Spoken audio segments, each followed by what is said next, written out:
a lot of information to share in a very short period of time. So we're going to leave some time at the end for questions, and feel free to use the chat feature for us to record your questions, and we again will be answering those at the end.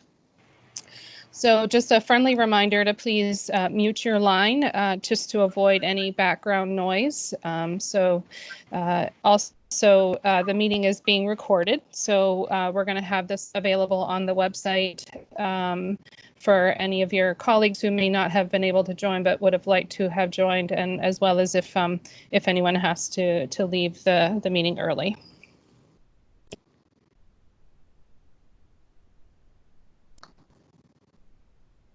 All right.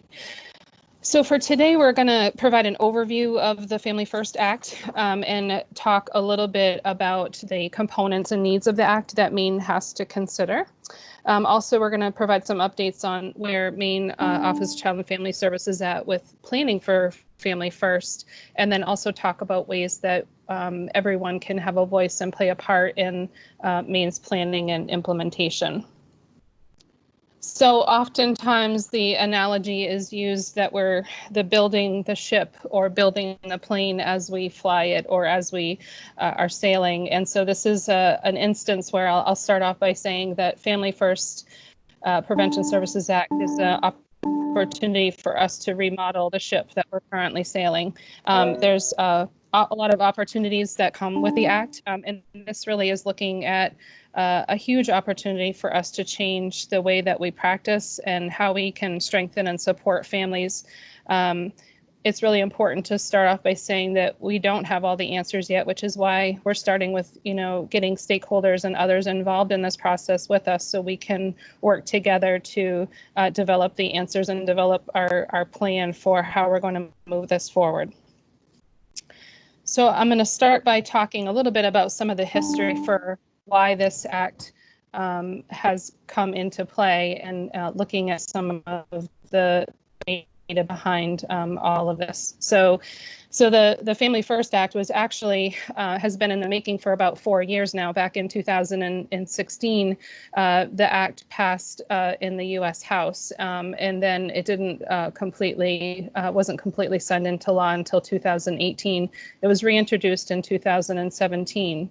But there's been a lot of work that has happened over the course of the years to look at data and review data to determine where we need to be and where we should be as it relates to child welfare. So in reviewing some of the data that was out there, there's some major concerns looking at the number of reports of child abuse and neglect. In 2017, there were 2.4 million reports that were screened for child abuse and neglect, and over 440,000 children and youth in foster care. And that was actually the highest number of kids in care since 2008. So along with looking at the data for the number of reports and the number of children in care, there was also a review of the data as it related to the number of children who are placed in group homes or institutions. And so that was something that obviously concerned the feds as well, because across the nation, there were a number of states who had very high numbers of youth who were placed in a group home setting. So based on science and research and review of a lot of the data, the determination was made that this does not provide the best outcomes for youth who are placed in a group home setting. So you can see the state of Maine is actually faring pretty well in this map, in that we were one of many states who had a lower rate of children placed in the group home setting. This was again back in 2017.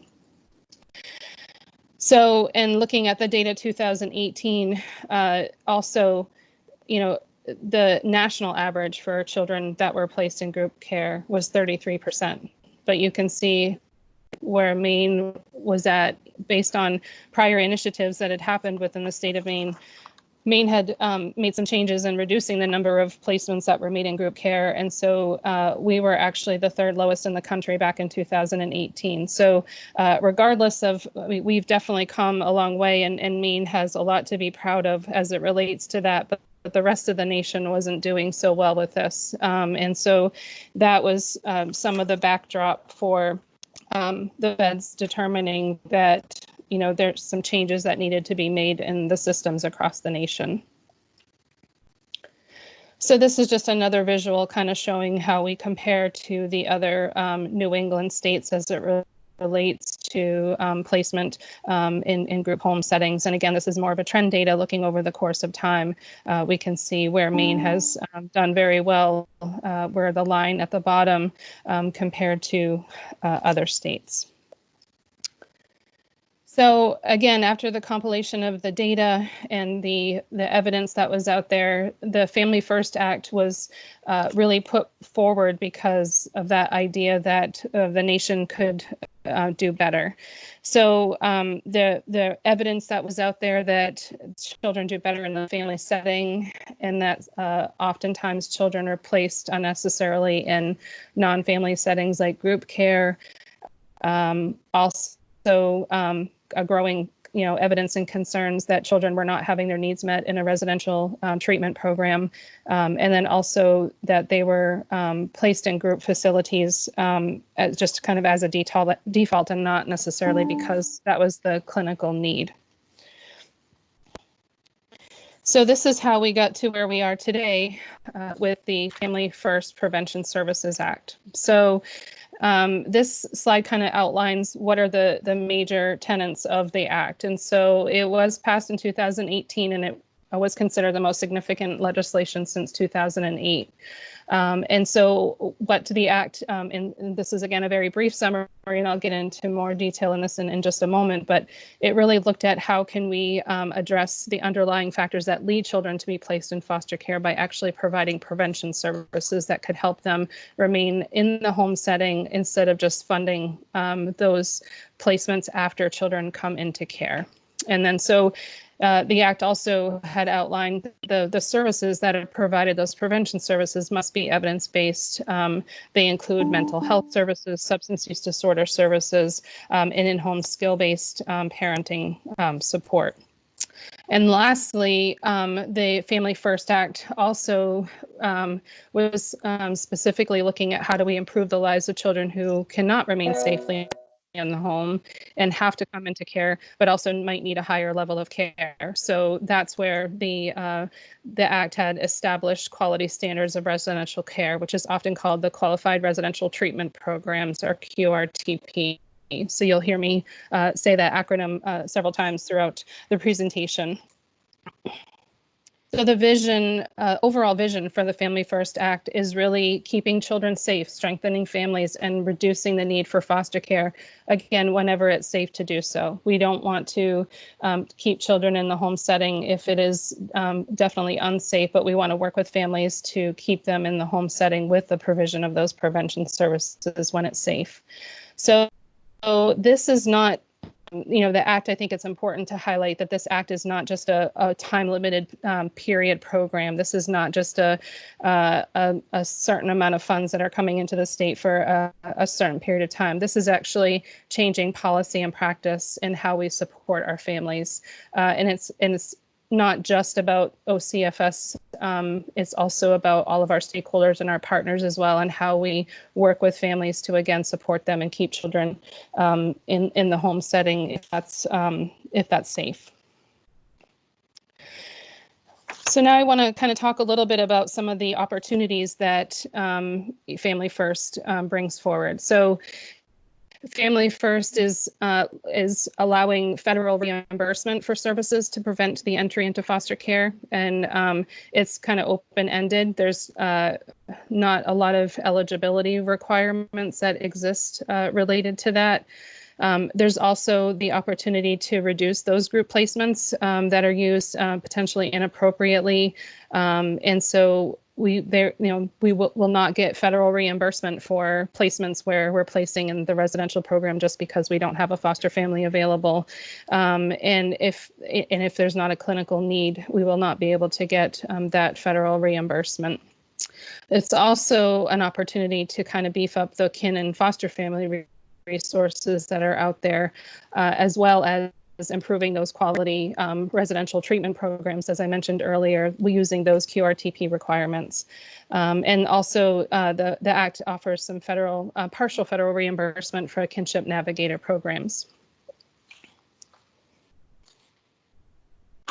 So I realize there's a lot of information on this slide, but we basically are just providing this information as this is the program instruction that was provided specifically from the Administration for Children and Families about the Act. And a lot of the information that is on this slide is basically just saying a lot of the things that I've already mentioned about really preventing that need for foster care placement and really looking at preventing maltreatment and the unnecessary removal from families, focusing on homelessness and strengthening families and really providing those families with services to help support and strengthen them. So before I go any further, I wanted to stop and take a moment to define prevention because having worked in the prevention field and prior to returning to OCFS, I think that I've recognized that there's a lot of different work that's being done in our state as it relates to prevention, and we might not all be understanding those different levels of prevention. So I want to start by talking about primary prevention. So this is intervention before the onset of a problem. So this could be considered the prevention of initiation of use or prevention of initiation of a disease or a problem, or thinking about domestic violence or child abuse and neglect. So we're looking at how do we can potentially do this through the education, different types of education. We look at reducing risk factors, increasing protective factors. So primary prevention is further upstream, as you may have heard in the past, where we're reaching children and families before there's even the thought of a problem happening.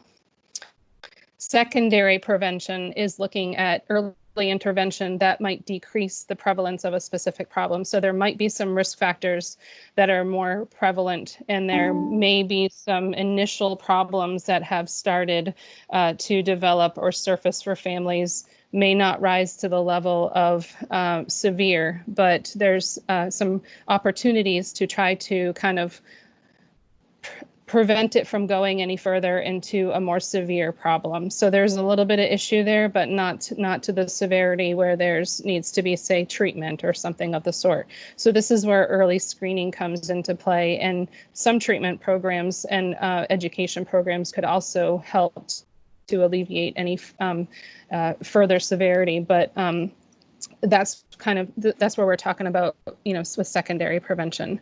So tertiary prevention actually is a much larger and broader bucket of sorts than what may have been thought of in the past. And so this is when you're intervening after a problem has already been identified or it's been persistent over the course of time, and we're really trying to prevent it from getting any worse. And so this is where treatment programs, more severe or significant treatment programs might be in place, rehabilitation programs, parenting supports.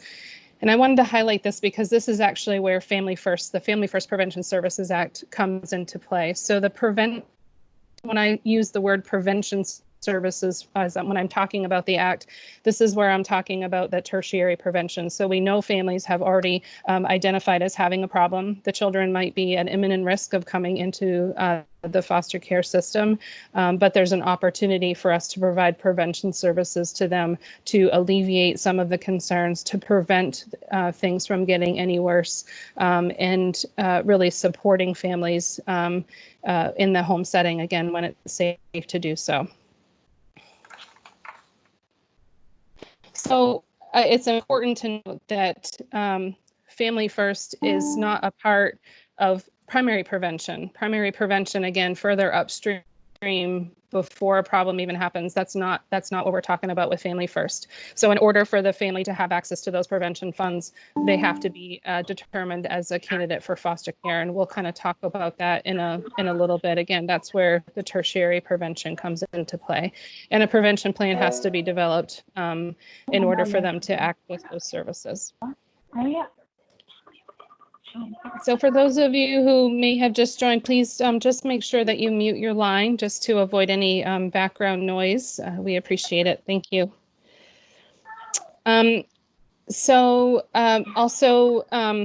Again, we know that there's a lot of work that's being done out there across the federal government and state agencies to look at different levels of prevention services. And so I think it's really important that we look at all of those opportunities that are out there across that continuum of prevention. And I think there's an opportunity for us to be looking at ways that we can support families in more ways than may have been thought of in the past. So now I want to take a moment to kind of talk about the federal 4E financing for child welfare services. So what Family First does is modify the Social Security Act, which is includes our federal Title 4E and 4B financing streams. And so Family First is modifying that to allow us to receive federal reimbursement for more services. So I'll start by talking about what currently 4E reimbursement components are. So this slide, again, realize has a lot of information, but it just kind of breaks it out by the different categories of what our current Social Security Act that was passed in 1980 allows the state to get federal reimbursement for. So again, placement costs, case planning, case management, placement resources, and training administrative costs. And so again, you'll notice a lot of things on this slide are is related to after the children already have come into care versus the services to prevent them from coming into care. So this is, again, current reimbursement components prior to Family First.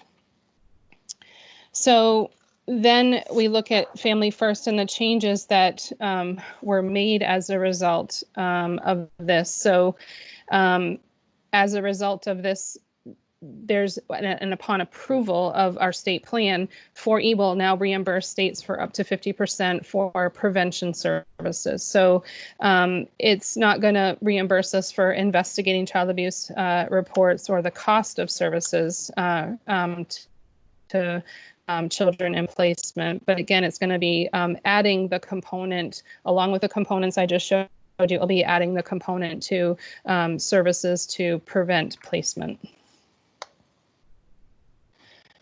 So now when we're talking about 4E eligibility, so actually not every child who we come into contact with or every child is actually 4E eligible. So there is some eligibility in part that's linked to the financial status or income status of the home that the child was removed from.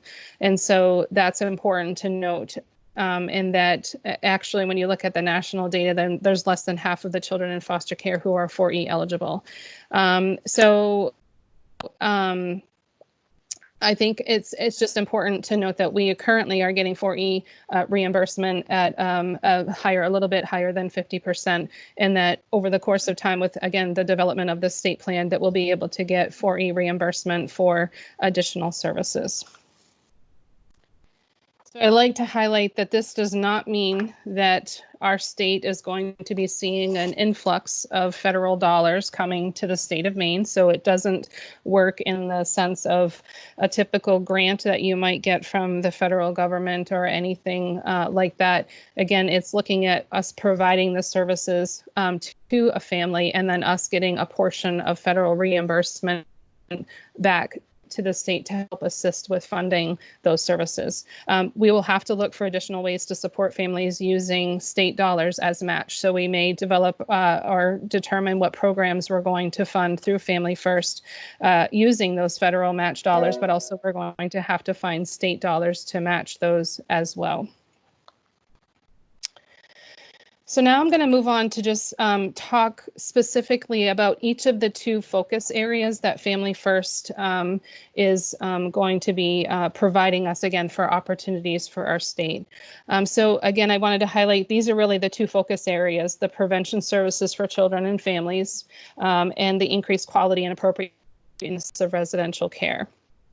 I'll talk about each of these individually and the different components of that. But as we see it with the feds and the changes that Family First brought to us, sort of the carrot and the stick. So the feds told us we will now allow you to use this funding for prevention services, but you must also improve the quality of and care of those services that for children who do need to come into care, those services need to be improved. So I'm going to first start by talking about prevention services. So clearly, this is kind of just a snapshot of what does this mean. So we are going to need to determine who the candidates are for receiving these services. We're going to need to determine what those services are that they're going to receive. And then we're going to need to determine what does that individual prevention plan look like, because every family who we are providing prevention services to and getting 4E reimbursement for will have to have that individual prevention plan. So there are two specific groups that Family First says that we can receive, who may receive prevention services, again, that we can utilize that reimbursement for. So the first one's a candidate for foster care. So a child who is a candidate, but they can remain safely at home with the provision of receiving those prevention services. Again, it could be a kinship placement as well. And then there's also the second one is a child who's in foster care and is pregnant or parenting. So they would also be eligible for receiving those services. So the services can be provided to the child, the parent, and kinship caregivers of the children who are in the home. So those are the people who can receive those services. So the state, so we're going to be responsible, and again, with federal approval, to determine who is the candidate for foster care, who is the candidate that's going to be receiving those prevention services. Again, looking at imminent risk of entering into foster care, identifying a child-specific prevention plan, as I mentioned earlier, and it has to be outlined that they can remain safely at home if provided those evidence-based prevention services. So the federal government has actually already defined who a candidate for foster care is. And so again, we need to take a look at that and determine what our state agency wants to have as that definition. It's going to be really important as we develop our definition to determine that whether or not it's going to be a broad definition or a very specific definition, and funding for these services are going to be, is going to take into account how broad or specific we want it to be. So again, their definition is looking at a child who's in an imminent risk of removal from home as evidenced by the state agency either pursuing the removal or making reasonable efforts to prevent the removal. So unfortunately, so with the Act, a child cannot be considered a candidate for foster care when we have no formal involvement with the child or just because they have risk factors. So this is where, utilizing the federal 4E reimbursement for services for families who have had no contact with the department at all, we can't necessarily use that federal reimbursement for those families. But this is where I think our state agency partners who are doing prevention services could come into play, because there's a whole host of other services that might be out there for families for prevention that might not necessarily fit under our reimbursement structure, but that could be provided. And that's one of the things that I'm excited to work on as it relates to this act. So we're going to have to be documenting what, the child meeting the definition for candidacy. So we have to make sure that the case plan identifies that foster care would be the goal absent a preventive plan, and we have to use an eligibility form, and we have to have evidence of court proceedings related to the child's potential removal from the home. So again, this is sort of how the feds are defining and telling us how this must be documented. So several other states have already developed their state plan and submitted their state plan and gotten approval. And so we are, as a state, looking at some of those plans to determine what we can learn from them to help us to kind of develop some of these pieces that need to be done. So it's important to note that candidate for foster care actually also includes aftercare. So a child who may be reunified or gone through the adoption process and placed with a legal guardian, but there may be risk for reentry into care. Those families could also be a candidate for receiving prevention services. There's no length of time a child can be considered a candidate, but we must, of course, document the justification for that candidate status if it's longer than 6 months.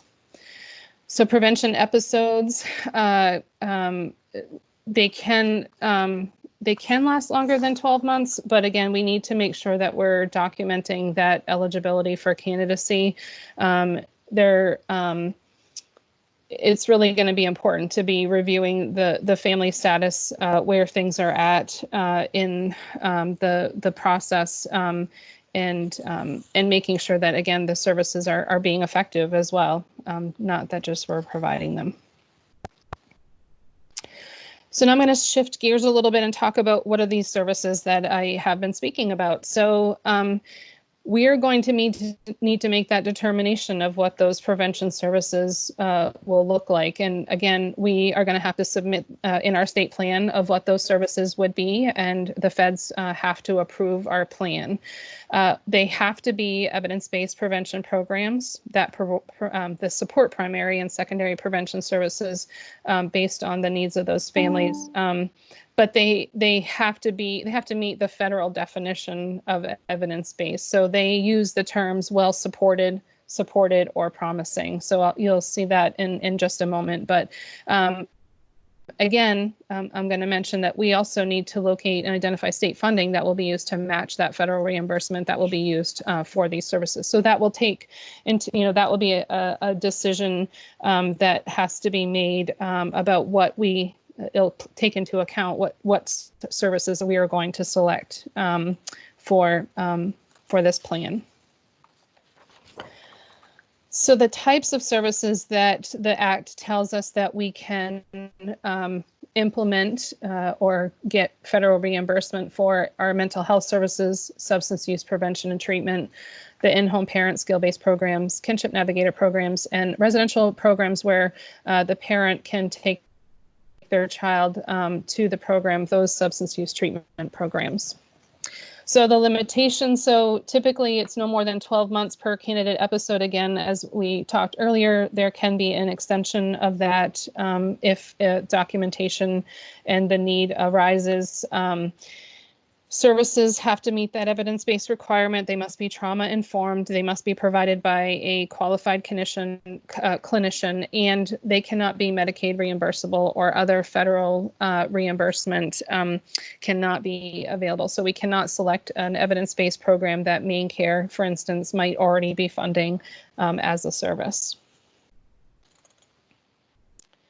So this services that we select have to be based on evidence and need. And so, again, following that promising, supported, or well-supported programs, at least 50% of our expenditures to be reimbursed have to be for well-supported programs, which is the highest standard of evidence that is out there. So the judging of the evidence of these services is taking place under the Title 4E Prevention Services Clearinghouse, which we'll be using on a pretty regular basis to review and look at to determine what services have already been approved for us to potentially look at. So there's actually very few services that actually meet the standards, and I will show you in a moment what those services are. But it's important to also, as I said earlier, it has to be based on evidence and need. We need to look at our population of families where children have either come into care or have repeated maltreatment reports or instances of substantiation. We need to make sure that we're developing services or providing services that our families are going to need. So it can't just be based on what's available and what's out there, but we have to really assess our populations across the state and determine what is needed. So this is just a snapshot of what is in the 4E clearinghouse for prevention services. Those services that are already been approved as being well supported, supported or promising. And you'll see the Kinship Navigator programs have, none of them have passed that criteria yet of being promising or well supported, but there's a lot of reviewing that continues to happen on a regular basis for this. So there are some services that are listed on here that are already being implemented in the state of Maine. The Parents as Teachers, FFT and MST, these are programs that are already being implemented, as well as I know that trauma-focused cognitive behavioral therapy is also being implemented in medication-assisted treatment as well. So these are some of the services that are currently under review by the clearinghouse. So again, we are somewhat benefiting from the fact that other states have started their plans and started working towards their Family First Prevention Services Act implementation, and that we're able to learn from them. And they are some of them are submitting programs that are being reviewed, and we might be able to benefit from that and utilize some of those services as well. So this list is ever changing, and we're going to continue to monitor it to see what services might be available. So there's many decisions that need to be made, and especially we need to look at which prevention service and what is the right service and for which clients. And then we also need to look at how we're going to evaluate the services that make sure that they're actually making a difference. So in order for families to access the prevention services, we are going to be required to develop a system where prevention plans are being created and implemented with families. So each child has to have a plan and just describing, what the prevention strategy will be to allow them to stay in the home setting, what services are going to be provided. And then for those youth who are pregnant or parenting and in foster care, we have to include the child's case plan in the list of services that will be provided and kind of the prevention strategy for the child who may be born to the youth in the future.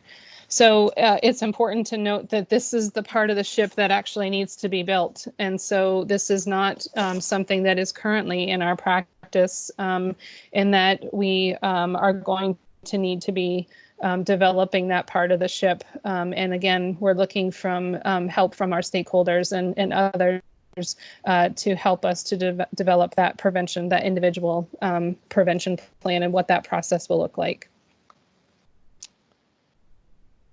So in Family First as well, there's also some provisions in there related to services and care for older youth.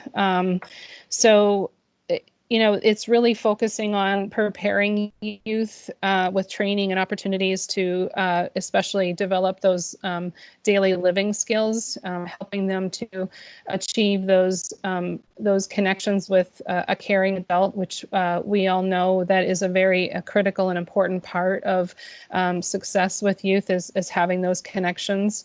And then helping them to engage in positive youth development and experiential learning, and also being engaged with healthy and supportive peers as well. So we're going to need to look at what those services might be available and determine those outcomes and what we can do to build and support those for our state as well.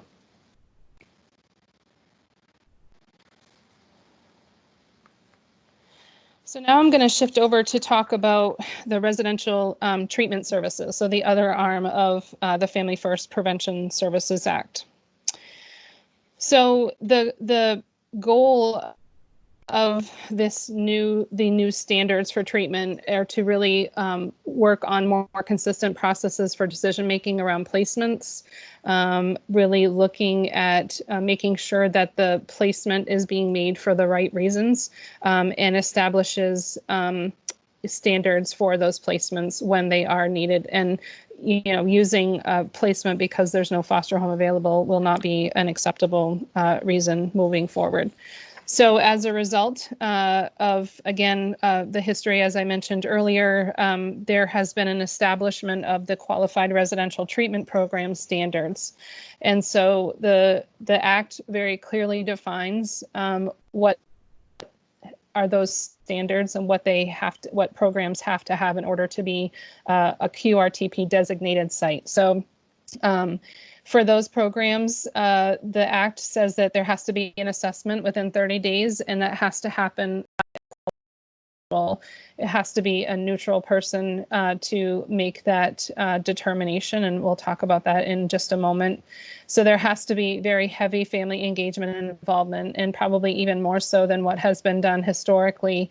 There's a lot of information in the Act about what those requirements are. There has to be a registered nurse or nursing staff on site and available.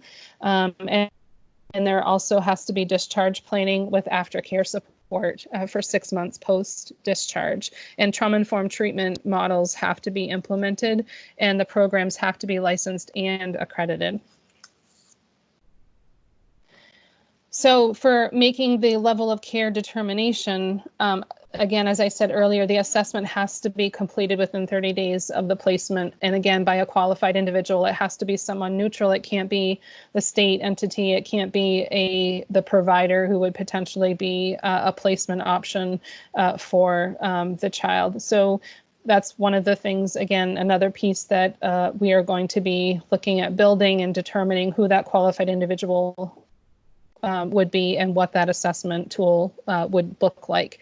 And that tool has to be age appropriate, has to be evidence-based and validated, and more guidance is going to be provided by the feds about what those tools might look like. The assessment has to be done with the family and a permanency team working together on that. And if it's determined that it's necessary for a child to be placed in a QRTP program, we have to document why the child's needs can't be met in the family setting.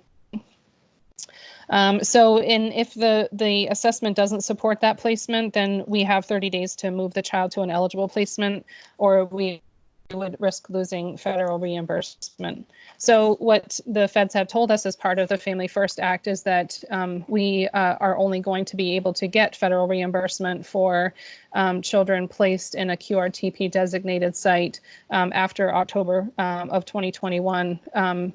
We will not be able to get federal reimbursement if we're placing a child in a non-QRTP designated site. So as I mentioned earlier, with QRTP, there's an increased focus on that youth and family voice and the family-centered practice. And so the family and permanency teams have to be created and will need to require biological family members, relatives, and any fictive kin, as well as any professionals who may be a resource for the family or working and providing services to the child or family currently. We have to document and make sure documentation's done on all of those reasonable efforts to make sure that those individuals are included in that plan development. And if the child's over 14, that those team members are going to be selected by the child. So we have to, again, documentation, you're going to hear me say that a lot, that we have to document and provide evidence that the meetings are held at a time that's convenient for the family, not when it's convenient for the provider or for the state. It has to be convenient for the family. And we have to continuously document if the reunification is the goal. So, and again, family involvement in the treatment process is going to be important, making sure that family members are present during reviews of plans and making sure that they're engaged in the treatment process throughout the course of the placement, maintaining contact with the family, documenting how they're integrated into the treatment program is going to be very important, including after discharge. Sibling connections are going to be important, and important documentation piece as well. And going back to, again, the aftercare supports, at least 6 months post-discharge, QRTP programs are going to be responsible for making sure that aftercare supports are available for those 6 months. again, another piece that we'll be working on developing as we go. So utilization review of QRTP status and services, making sure that children are still appropriately placed in that placement and that it is still necessary for the child to be there. So there's going to be court reviews that will be required within 60 days of the placement. Those hearings have to include evidence that the assessment is that the assessment still remains true for the child and that the placement is still appropriate, that the treatment needs are being met, any additional time that it might be needed for the child to continue to stay in the placement, and then any efforts that are made to transition to the family setting. So also the Child Welfare Director approval for children in QRTP placement for 12 consecutive or 18 cumulative months or 6 months for children under 13. So that's another piece to the act as well that must be implemented.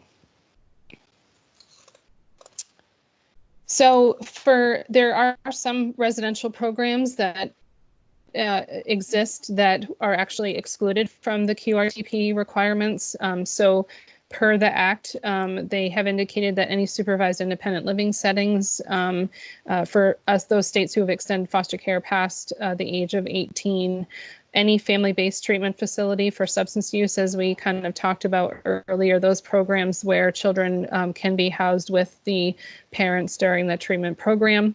Also, any setting that provides prenatal or postpartum or parenting supports for youth.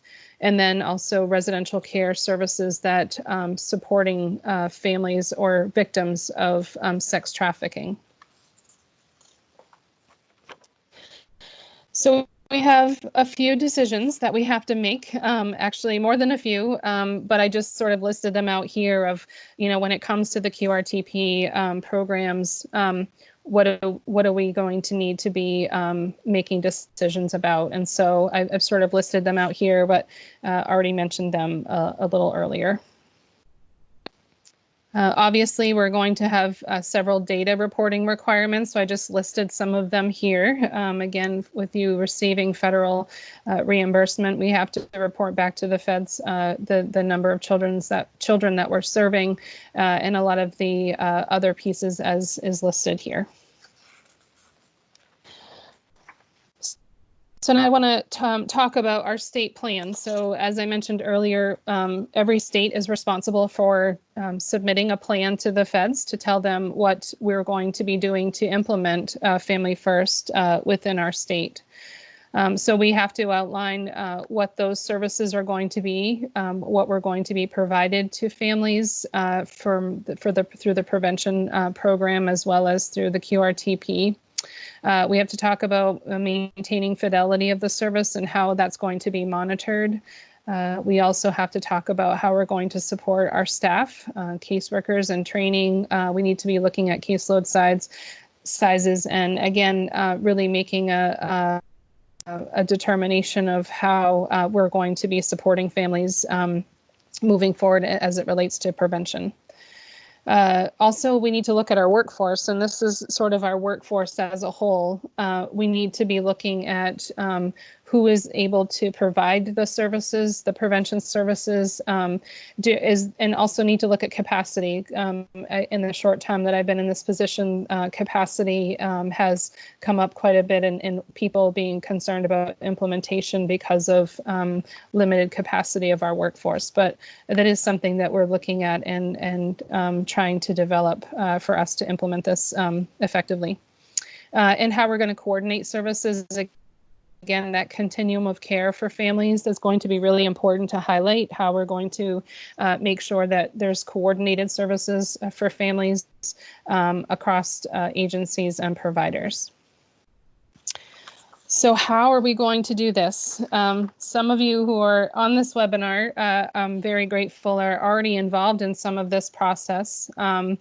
So last fall, there was a presentation that was done to stakeholders to kind of initially start the ball rolling with talking about Family First. And so as a result of that, 4 stakeholder teams have been created to sort of help us to look at developing our state plan. So those 4 stakeholder teams that have been created include evidence-based practice, which is going to look at our target populations and help us contribute to the state plan by reviewing what are currently evidence-based practices that exist and what might potentially we include in our plan moving forward. And then there's the QRTP program development, looking at all of the requirements that are out there for the QRTP designation and developing those processes as we go. And then the workforce training and supports, again, helping us contribute to our plan by looking at and assessing the capacity and existence of our current workforce and how we can develop that to implement Family First moving forward. And then our last stakeholder group is the candidacy group, which is focused on that candidacy definition and who are the individuals we are going to be providing those services to. So I kind of, this is just a visual to show you kind of breaking out the evidence-based practice and the workforce focus is really looking at kind of these tenets that are part of the Family First Act. So again, the substance use prevention and treatment, behavioral health services, both for adults and children, as well as those in-home skill-based parenting supports.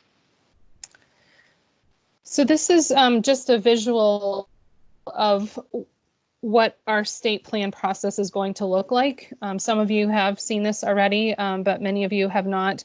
And this is sort of just outlining that, you know, we have our state plan that must be developed and implemented. Our leadership team is going to be responsible for making sure that that is completed and done. And we're going to be looking at our existing stakeholder groups, many of which I've already talked to, our current existing Family First stakeholder groups, and then our operations work group to really look at all of those moving pieces behind the scenes that need to be developed in order for us to implement Family First. And then our 4 stakeholder work groups, and then again down at the end is really kind of developing that prevention plan for families specific to who's going to receive these services for prevention and what those services will look like. I also wanted to take just a couple of seconds to talk a little bit about the overlap with children's behavioral health services within OCFS and the visioning for those services and the overlap with Family First Prevention Services Act. And so there's many pieces that are incorporated into this visioning that are also part of our act. And so evidence-based practice and workforce are just 2 examples of how there is overlap with that, as well as some of the residential programming. So I wanted to shift and just briefly talk about the Transition Act. So the Family First Act passed in 2017, but the Transition Act was another act that was passed, and that was sort of supporting the Family First Act. This was passed in December of 2019. And what it did was provided one-time implementation funds to states across the nation to help to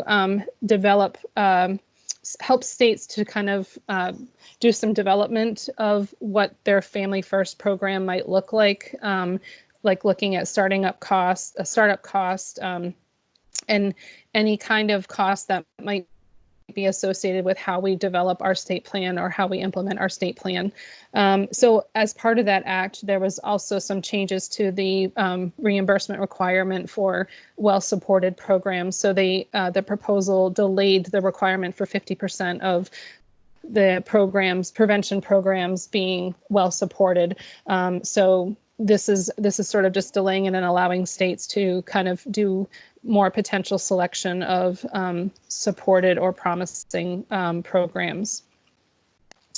So this is just an overview of what our state allocation was for that grant.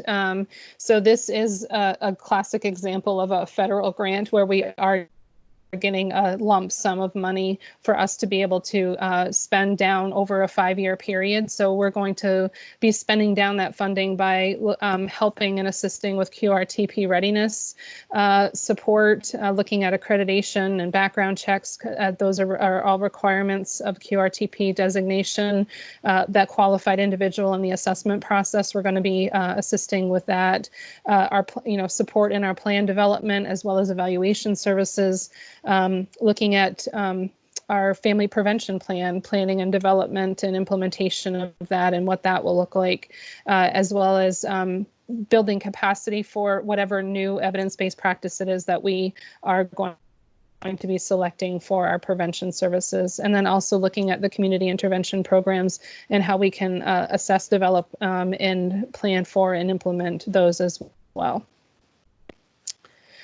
So where we're at with this in Maine, we have all 4 stakeholder groups have convened for the first time, provided overviews of the Family First Act, had an opportunity to give some initial feedback.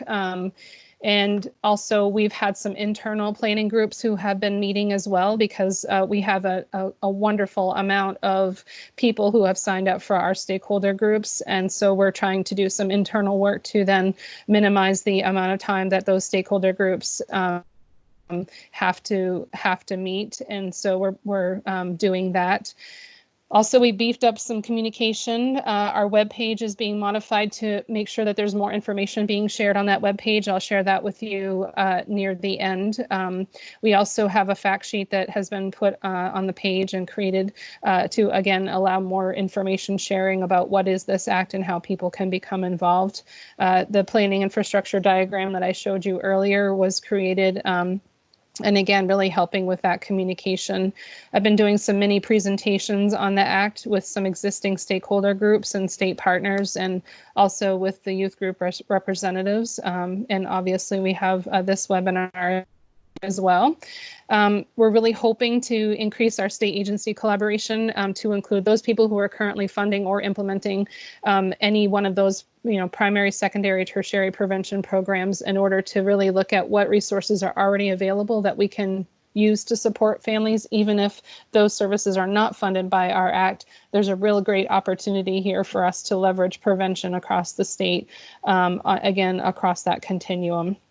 Also looking at, we're working closely with other states and learning collaborative calls to really help us to see what we can learn from other states and take from other states, because they're all willing to share. I've talked to several states already who have been really great to work with.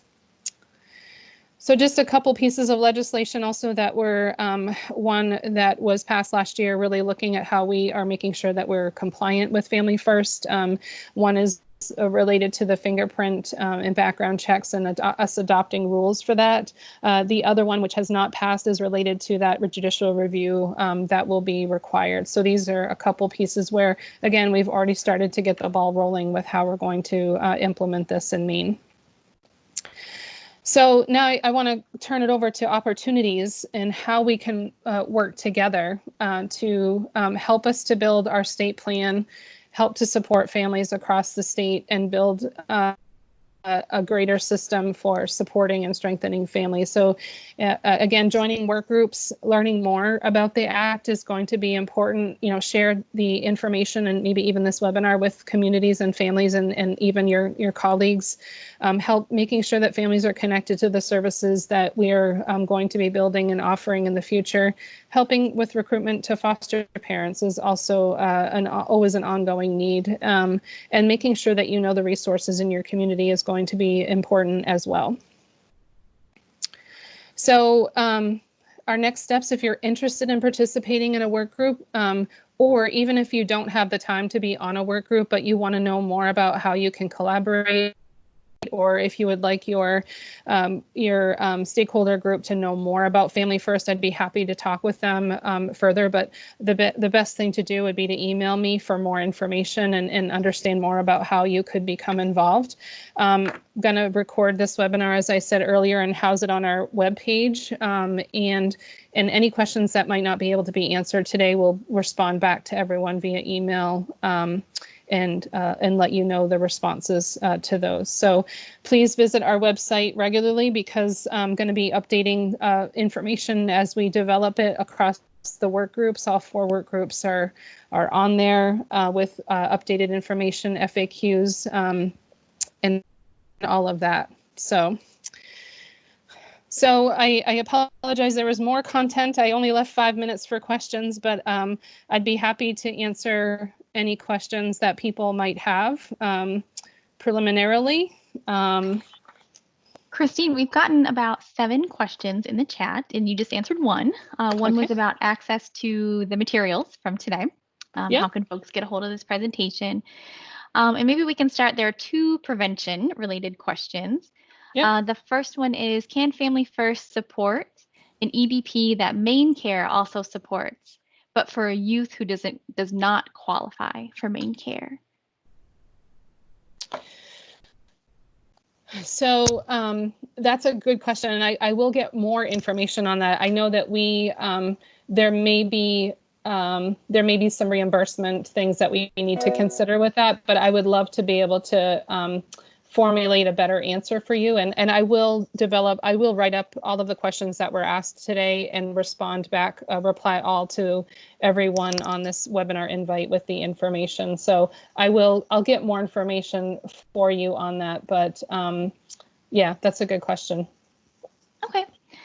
And then the second prevention question is, will funds or free training be available for mental health agencies to train staff in FFT, MST, or PCIT? Because those are the only well-supported EBPs as of now.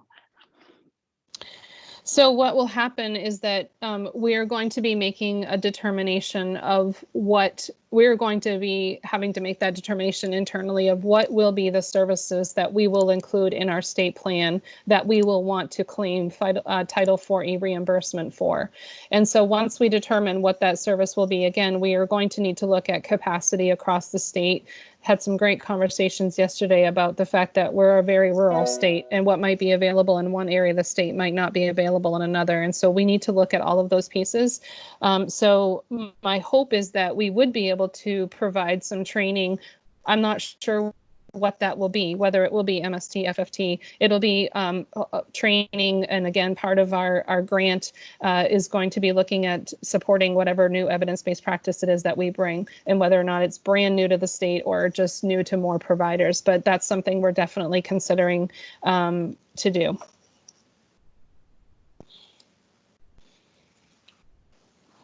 All right, and then probably in the interest of time, we might save the QRTP questions for like a written response, if that works for you, Christine.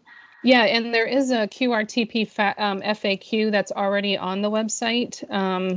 I know you. I'm not sure if you can still see the screen that has the website information. Okay, so I would urge you to go to the website.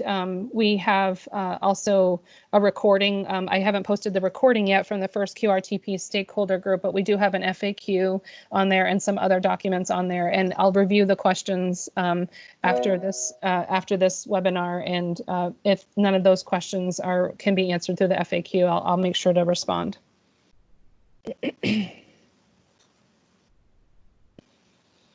All right, I think that's it for the questions then. All right, any other last questions? I know we're 1 minute, but anybody want to unmute themselves and ask a question? All right. Well, thank you all again for joining and your interest, and I hope to hear from some of you very soon with